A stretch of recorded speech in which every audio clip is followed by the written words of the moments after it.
Hey everybody, my name is Old School Nerd. Welcome in. It is a foregone fact and an actual real analytical that I looked up on my channel that says Friday is the most active day on my channel based upon all of your views, comments, clicks, shares, that kind of stuff. You want to know what the second biggest day is? Wednesdays. Now, we all know that with Friday, we have Leo and some of the other big artists release stuff on Fridays. So those big pop videos come out and we're like, woo, you know, and everyone's like jumping in. Awesome. But all of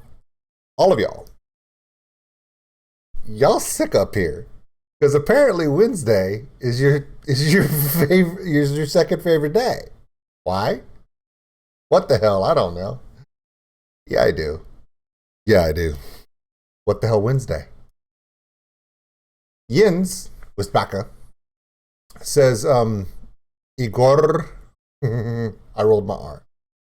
And I don't even know what the name, I don't know what that means. ieuD with a capital D. A song maybe best suited for Wednesday reaction. See, they already know. They know what's up. Family goes first always. All the love to you. Well, luckily for you guys, yes, Olivia does have an MRI today. So big day today, but we have time for reactions that I can record and post. So for all of you, you can thank Yin for this one. It's What the Hell Wednesday. I don't know if we're ready, but it doesn't matter because we're going to do it anyway. Let's go.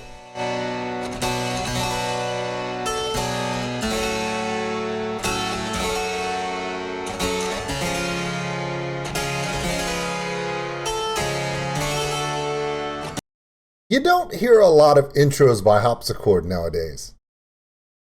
It's kind of a 1500, 1600, 1700 AD kind of thing, you know? It's kind of a, I'm not going to say it's retro. It's more of 300 years ago retro. But, hey, it has its place. No, seriously, go buy a Roland, Yamaha. Name the maker of a keyboard, an electronic keyboard, with a digital sampling engine. I promise you, you'll have grand piano, concert grand piano, classic piano, upright piano, Hopsichord. And you're like, why do you even put Hopsichord in there? Why would you do that?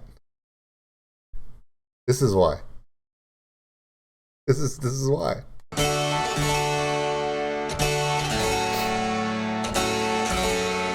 Little mud action.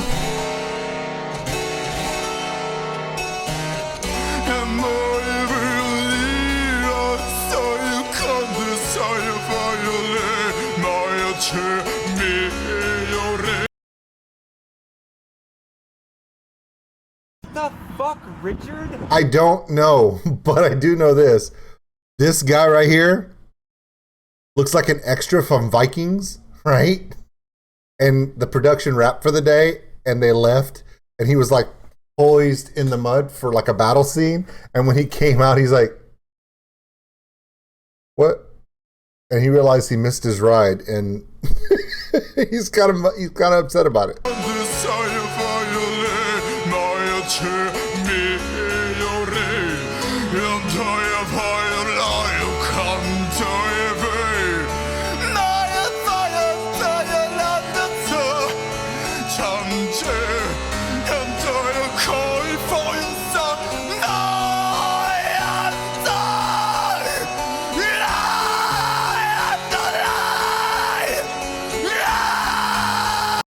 You ever watch Game of Thrones and want to know what White Walkers are afraid of?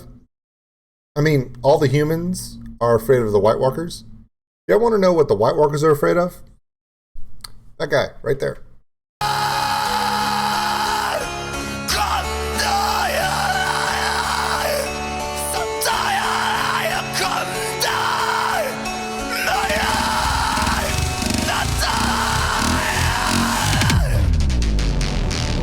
Whoa.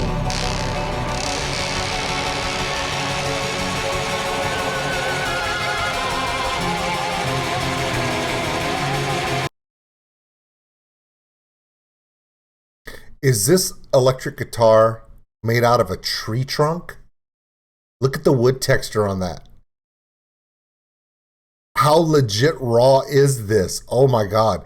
Also, you notice the guy? I'm not gonna bring him back. I just want to show you something.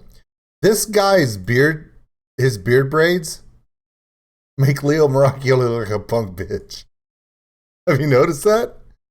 Dude, that's like legit as hell, man. Okay.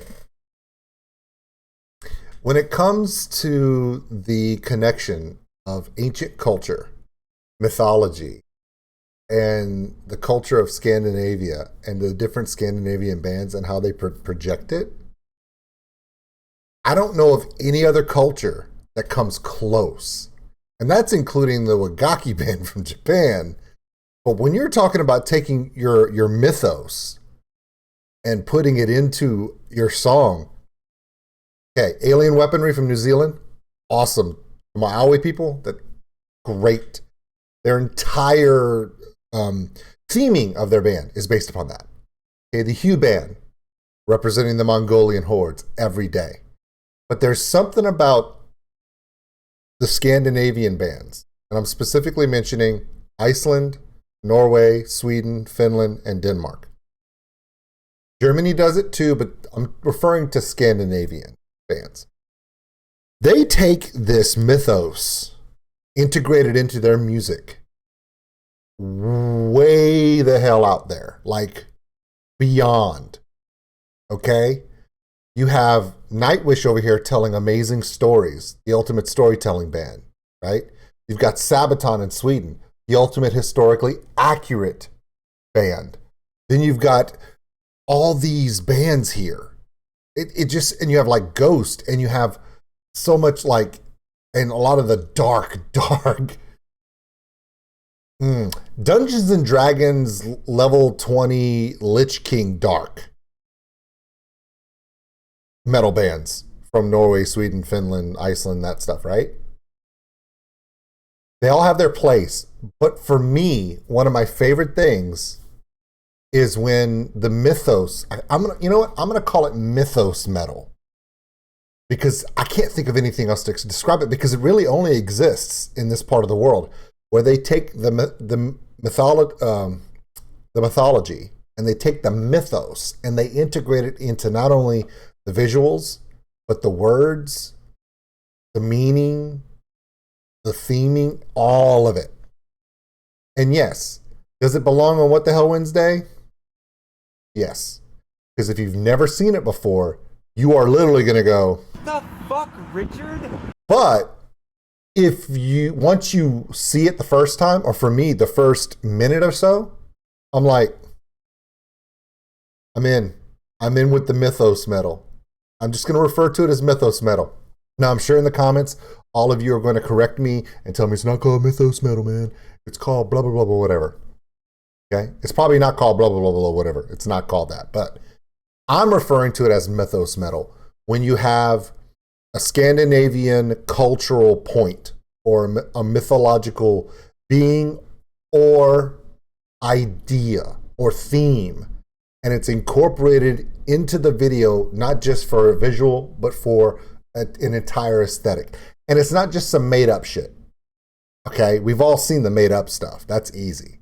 But when you take stuff that's literally from a cultural center, a local legend, a local mythos, from some fishing village in Norway, or some reindeer expansion in the backlands in the upper tundra areas of Finland, that nobody in the lower half civilized world, like the rest of Europe and the US and the rest of us around the world, have ever heard of. And for those in Scandinavia, it's like, it's our culture. But for the rest of us, are like, what the hell is all this? For all those who embrace the mythos metal, I'm just giving it that name, thank you.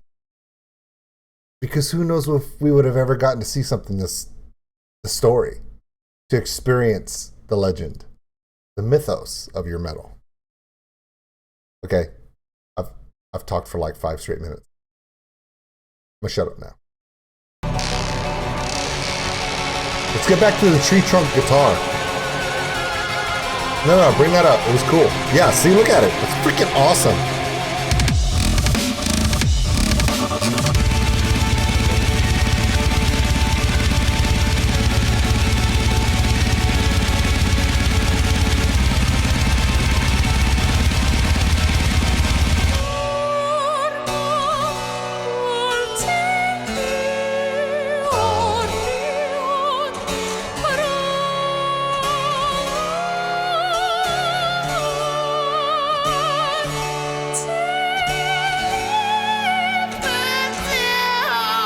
Ooh.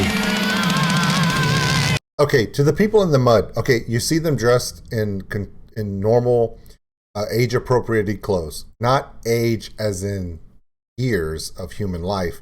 Age as in modern. And then you see them writhing around the mud, and the first question I have to ask is, what are you guys smoking, eating, or being exposed to? Because sometimes you can just touch something and absorb in your skin. Next thing you know, you're doing this. I'm just asking. Because if you're just doing it just because you want to do it, enjoy that.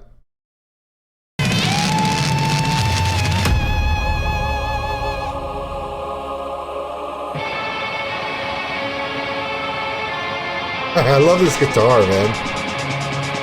This guitar's so badass.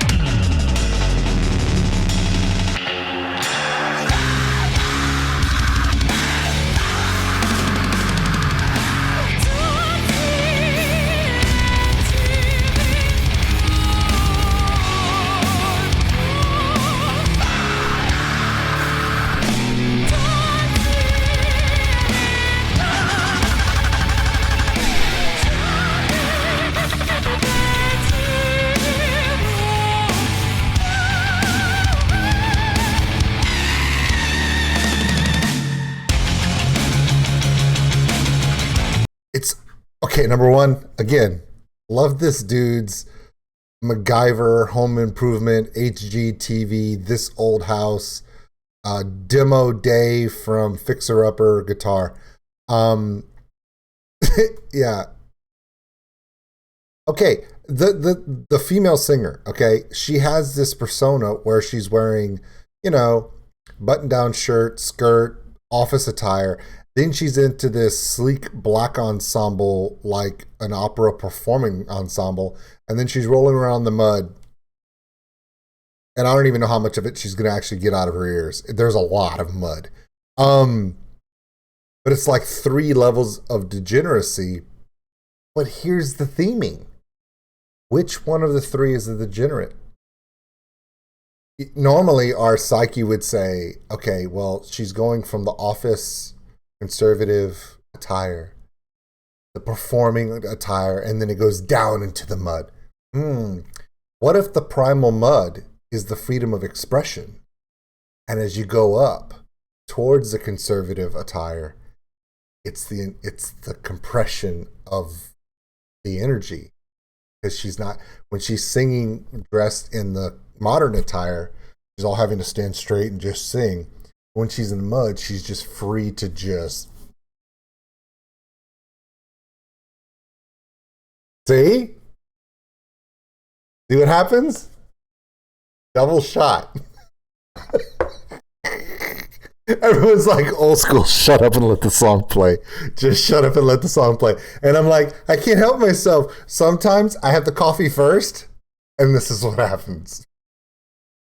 You're welcome. Okay. Oh no.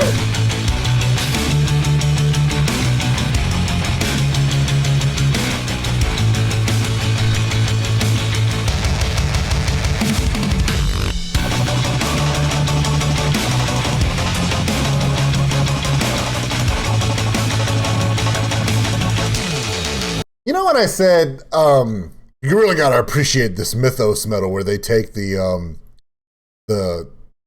imagery and the language and the story of these ancient mythological stories from these forgotten regions and they share it with the world. But okay, dude's on a fucking skateboard. This dude's head banging his head on a table for no reason whatsoever. The level of angry face massage is legit. So now I don't know where they are. We went from mythos to mystery. Mystery as in, I'm about to call Scooby-Doo up in here, give him a couple Snoopy stats and say, what?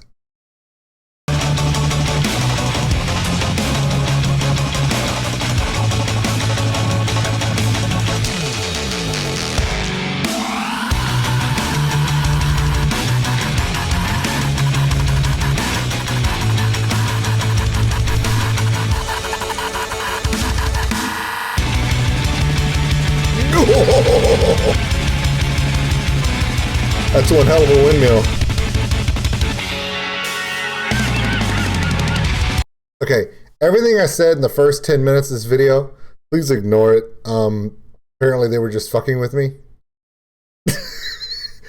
This is our culture.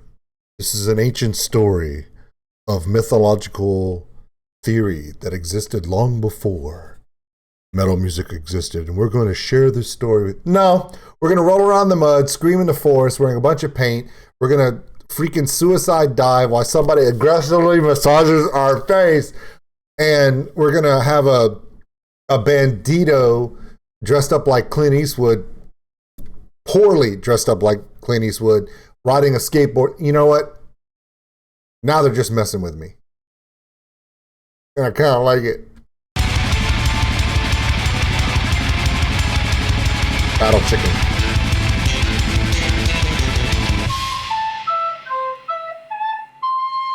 I hope that plastic chair breaks, bro.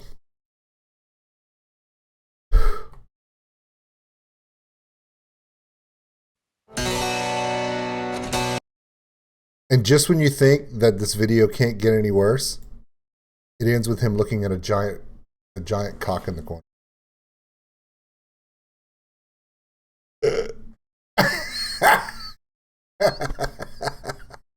Look at the size of that cock. Anyway, so yeah, so you've never heard that in a YouTube video. Okay, so yeah, Metal Blade Records, thanks for sharing that. And thanks to all of you for putting up with whatever the hell this was. Okay, parts of the video that I love. The whole first section here, where you're thinking it's some sort of mythological journey into some Scandinavian outland area, was awesome. And then we started beating on 55-gallon drums, and then we started wearing modern clothes, but then degenerating it down and up and down and up. And then this trained classical, amazing, by the way, she's an amazing vocalist, just starts going off, right? And then we get into the coffee table that was turned into an electric guitar, which looked really, really good in a MacGyver level kind of way. We get back to the White Walker in the forest who's just flipping the hell out. Then we're cliff diving with homemade guitar made out of pirate barrels. Then we move into kind of a, we're not really sure, but we're still digging it. And then we kind of just step off the deep end. Why? Why are we stepping off the deep end? Well, it's very simple. This dude is freaking nuts. He's literally nuts. He starts banging his head on the desk, aggressive face massage for no apparent reason, screaming battle paint in front of what appears to be a giant church. And then to top it all off, we're just going to do a giant windmill with our hair, giving ourselves permanent neck damage. And then for some reason, I have no idea. And this is where I'm left. And at the end, just giant cock in front of a door.